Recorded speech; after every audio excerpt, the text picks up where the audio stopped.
When evaluating Denmark against other EU tax systems as a foreign investor, it is important to move beyond headline rates and focus on the overall predictability, transparency, and after-tax return profile that the Danish framework can offer. Denmark is often perceived as a high-tax jurisdiction, particularly due to its progressive personal income tax and social security contributions. Yet for corporations and international investors, the picture is more nuanced and in many cases more competitive than the reputation suggests. The corporate income tax rate in Denmark is currently in the mid-20s, broadly comparable to or slightly below the EU average.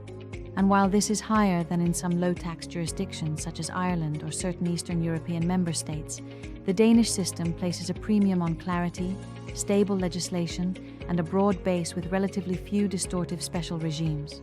For investors used to aggressive tax planning opportunities, this may feel less flexible, but for long-term strategic capital, the value of legal certainty and low corruption risk can outweigh the benefits of chasing the lowest nominal rate.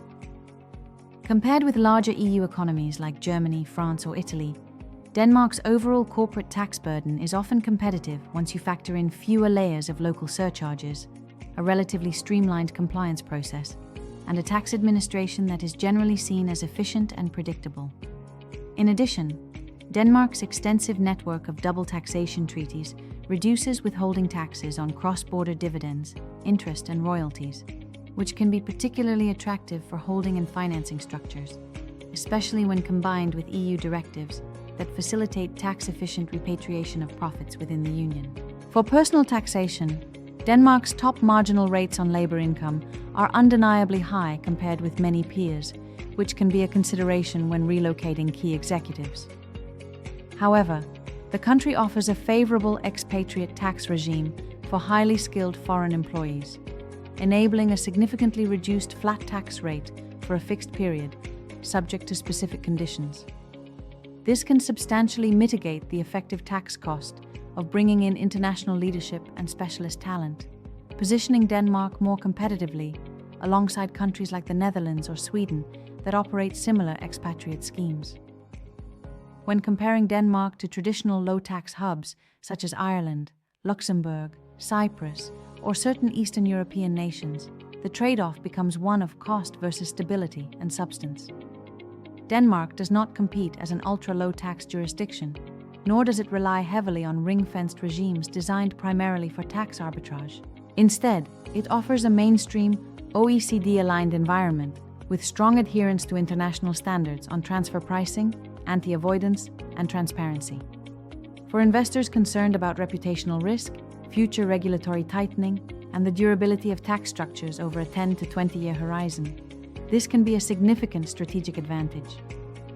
Denmark's participation in EU and OECD initiatives, including BEPS and the implementation of interest limitation rules, controlled foreign company legislation, and mandatory disclosure regimes, means that structures built here are generally robust against shifting global norms. Compared to many other EU states, Danish implementation of these rules tends to be clear and consistently enforced, reducing the risk of unexpected reassessments or retroactive changes. From an operational standpoint, Denmark's tax administration is largely digital, with efficient filing and payment systems that reduce administrative overhead for companies of all sizes. When benchmarked against more complex environments like Italy or certain Central and Eastern European markets, investors often find that the cost of tax compliance and dispute resolution in Denmark is lower over time, even if the headline rate appears less favorable. Another critical dimension is the integration of the tax system with Denmark's broader business environment. While corporate and personal taxes fund a comprehensive welfare state and high-quality public services, they also support an ecosystem that includes world-class infrastructure, a highly educated workforce, and strong rule of law. For sectors such as life sciences, clean energy, logistics, and advanced manufacturing, the combination of a reliable tax framework with high institutional quality can drive superior risk-adjusted returns compared with simply selecting the lowest tax EU location. In practice, many multinational groups choose Denmark as a regional hub or center of excellence, leveraging the tax treaty network and EU single market access, while benefiting from a business culture that is pragmatic, English-friendly, and transparent. Finally, when comparing Denmark with other Nordic EU and EEA peers, such as Sweden and Finland, the differences are often at the margin rather than fundamental. All three operate in a similar policy space of relatively high but predictable taxation, combined with strong public institutions. Denmark distinguishes itself through its relatively simple corporate tax architecture, competitive expatriate regime, and highly efficient digital administration. For foreign investors, the key takeaway is that Denmark's value proposition is not about minimizing tax at all costs, but about maximizing certainty, compliance efficiency, and long-term strategic flexibility.